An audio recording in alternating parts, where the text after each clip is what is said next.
73 साल पहले एक दिन ऐसा भी आया था जब एक सूरज निकलने पर चमकती धूप फैली थी तो मंजर जगमगाया था। अगरचे मैंने वो मंजर बचश्मे खुद नहीं देखा, मगर जब याद करता हूँ तो सांसें गुनगुनाती हैं। कई सदियों से सहरा में बिखरती रेत की सूरत, करोड़ों लोग थे जिनका न कोई नाम लेता था, न कुछ पहचान बाकी थी।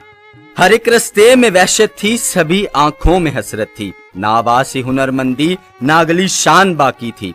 खुला सर पर जो इस ऐलान का खुशबू भरा साया, तो उनकी जां में जां आई, दहन में फिर ज़बां आई।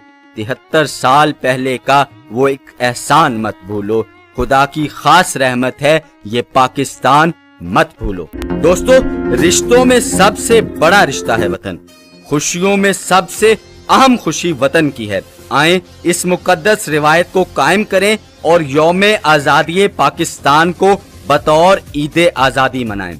आओ अहदे वफा निभाएं, आओ ईद आज़ादी मनाएं। मोहब्बत फातह आलम, पाकिस्तान जिंदाबाद।